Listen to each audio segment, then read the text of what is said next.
So, from the lessons we've studied so far, we can say that there are several thermodynamic processes that proceed naturally in one direction but will not reverse themselves.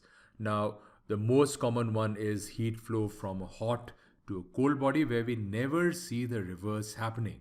So, if you recall the first law of thermodynamics, the heat flow from a cold body to a hot body would not really violate the first law of thermodynamics. That is, energy would be conserved even if the heat moved from cold body to the hot body. Then, why does it not happen in nature? Well, we also see that it is quite easy for mechanical energy to get completely converted to heat. A common example is, let's say, when you apply brakes in a car, 100% of the mechanical energy is converted to heat. Well, we have several devices that convert heat into mechanical energy, but none of them convert the heat energy 100% to mechanical energy. An example is a car engine that converts heat energy by burning of fuel into mechanical energy to move the car, but only part of the heat energy from the fuel is used to provide the mechanical energy for the car to move. Most of it actually gets wasted and expelled into the atmosphere. So it is impossible to make a device that converts 100% of heat to mechanical energy. And again, the question is, why not? Well, it's got to do with what physicists call the direction of thermodynamic processes, and it is called the second law of thermodynamics.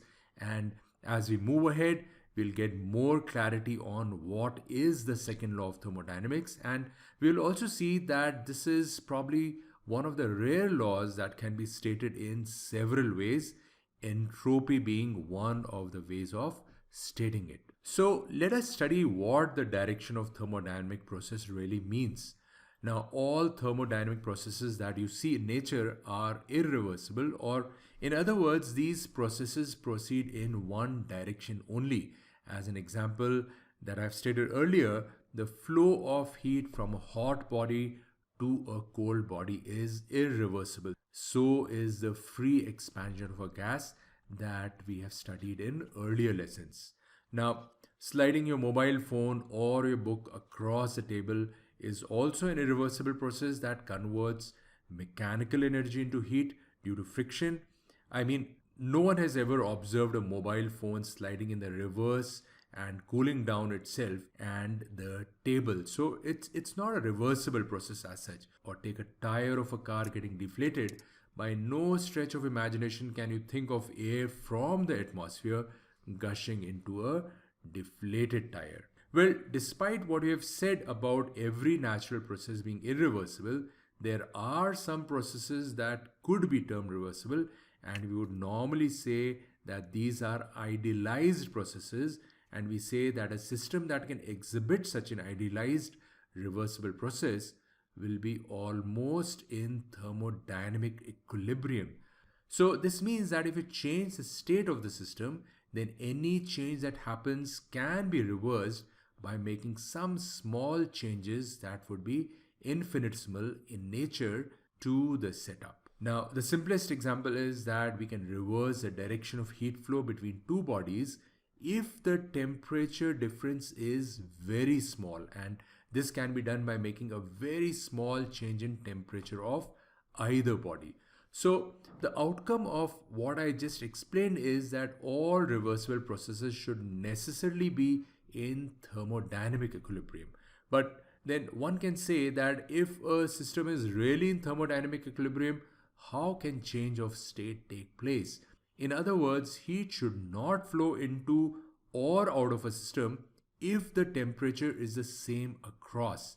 And one would be correct in saying that, and that is the reason we say that a reversible process is an idealization that cannot be attained in the real world.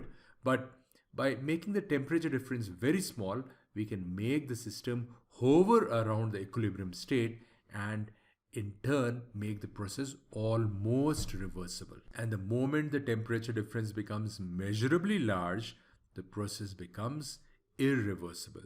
So Let us take this discourse on the second law of thermodynamics forward by understanding what a heat engine is. Well, a heat engine is any device that is capable of transforming heat into mechanical energy, at least partly, and this mechanical energy is also often termed as work done.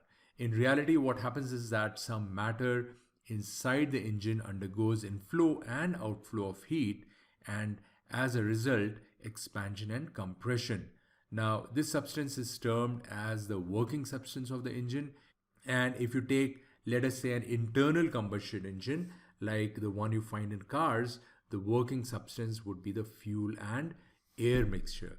So, very often, this working substance undergoes a cyclic process, which is nothing but a sequence of steps or processes that finally leaves the working substance in the same state where it started. So, while an internal combustion engine does not use the same air repeatedly, but we can still term it as a cyclical process since the state of the engine at the end of the cycle is the same even though new air is introduced in the engine. So typically a heat engine will absorb heat from a source that is at a measurably higher temperature, do some mechanical work, and discard some heat at a lower temperature. For all practical purposes, the discarded heat is wasted energy for the heat engine. So in internal combustion engine, you see heat discarded in form of exhaust gases coming out of rear of the car or the cooling system. What you should also remember from earlier lesson is that when a system undergoes a cyclic process, its initial and final internal energies should be equal because state of the matter is returned to the initial stage and internal energy being state dependent or more specifically temperature dependent does not therefore change. Then for any cyclic process, the first law of thermodynamics should satisfy the equation U2 minus U1 is equal to 0, which is equal to Q minus W. So Q is equal to W. So an important inference is that if a heat engine undergoes a cyclic process, the net heat flow into the engine is equal to the work done by the engine. What is important for you to remember is that it is a net heat flow. So as we move forward, it is worth noting that a heat engine is represented by a circle and is put between two bodies at different temperatures, and the working substance of the engine interacts with both. So one of these is termed as a hot reservoir or the heat source that can provide large amounts of heat to the working substance at constant temperature Th, and while doing so it does not change its own temperature. The other body termed as a cold reservoir is capable of absorbing discarded heat from the engine and maintaining its temperature say at Tc, and this arrow here indicates the work done by the engine or the mechanical energy it delivers to do some useful work. Also, when heat is transferred from the hot reservoir to the engine, we denote it as QH, and when heat is transferred to the cold reservoir, we term it as QC. When heat enters the engine, it is taken as positive, and if it leaves the engine, it is taken as negative. So QH will be positive and QC should be negative. And these are what we call energy flow diagrams, and an engine can be made to repeat this cycle again and again. So you can see that the net heat absorbed per cycle here is QH minus QC, and since we saw earlier from the first law of thermodynamics that in a cyclical engine W is equal to Q, it means QH minus QC is the work done by this engine.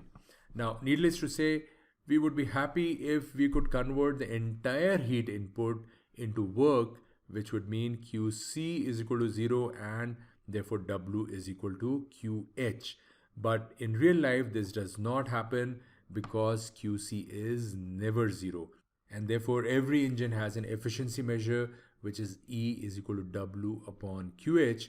That is what most physicists like saying is this is the ratio of what you get divided by what you pay for and this is always less than 1 or 100%, which is what happens in real life too.